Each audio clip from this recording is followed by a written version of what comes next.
Hello, welcome to Sparks 1524. I'm Nathaniel Miller. On this edition of Veterans Talk, I wanted to talk a little about an urgent subject, namely urgent care. Had a good time over Christmas and New Year's with the family, and I've got family here in Florida and up in Tennessee, so I was back and forth. Well, right as I got back from Tennessee after New Year's, I came down with the worst sore throat I've had in over 20 years. And pretty sure it was strep throat, which I haven't had in over 20 years.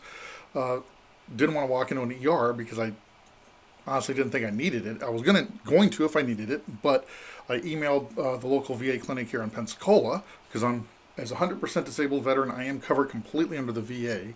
But this is a service that, of course, any veteran who is in the VA system, no matter to whatever level, has.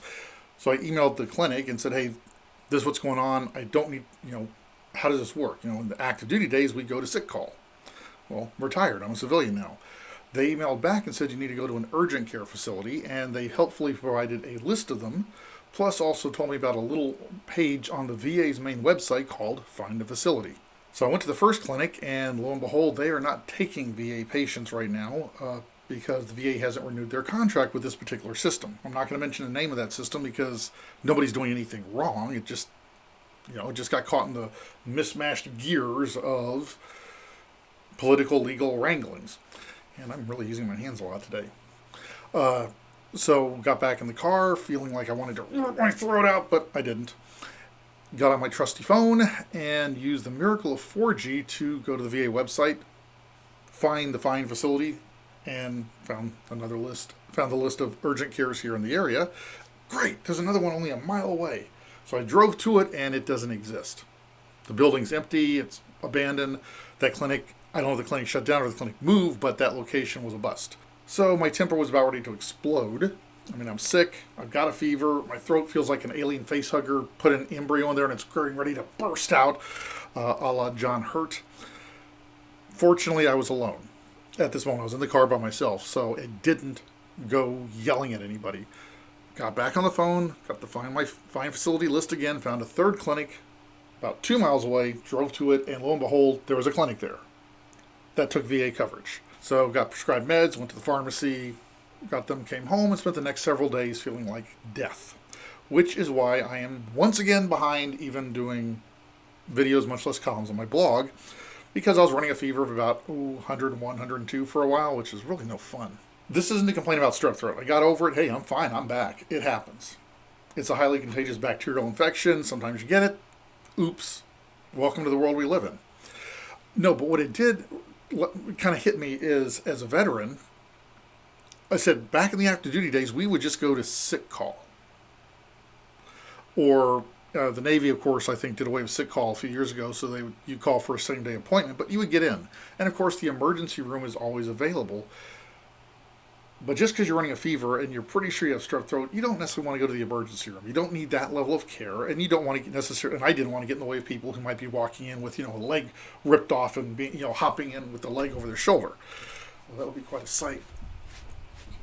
I digress. But it did hit me that not all veterans' issues are some big emotionally traumatic thing.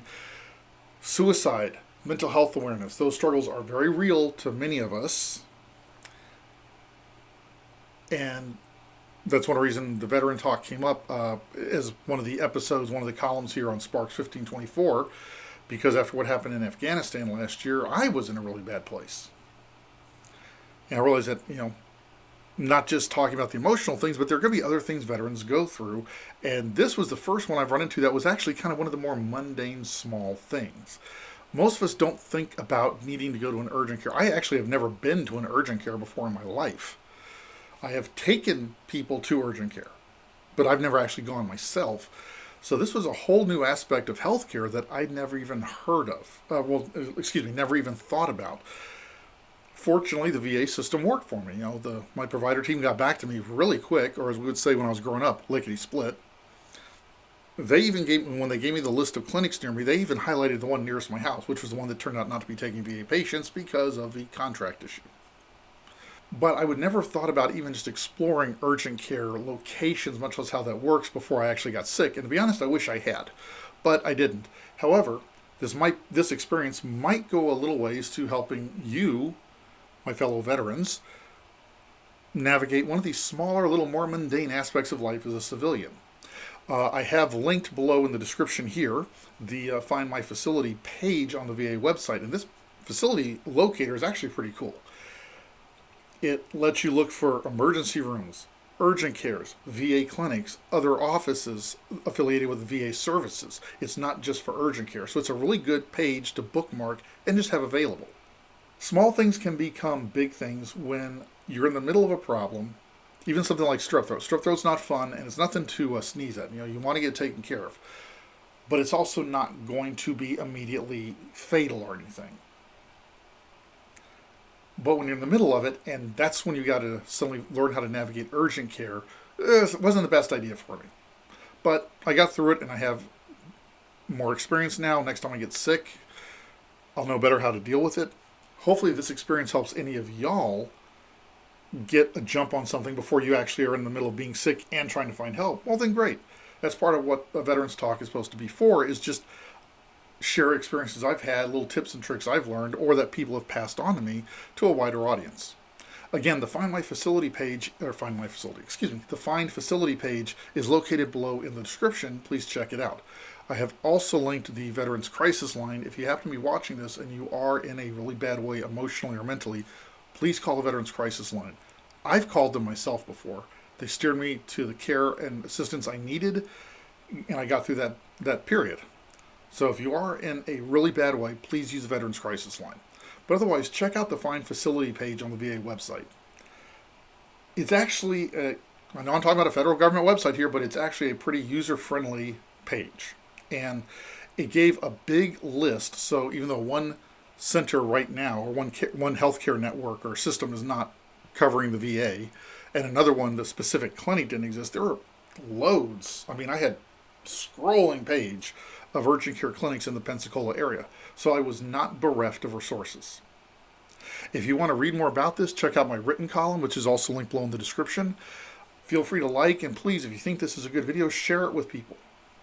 Otherwise, I would ask for your subscription, because I do create ongoing content, everything from veterans issues to mental health to sea stories to talking about the writer's craft, as I am a professional novelist.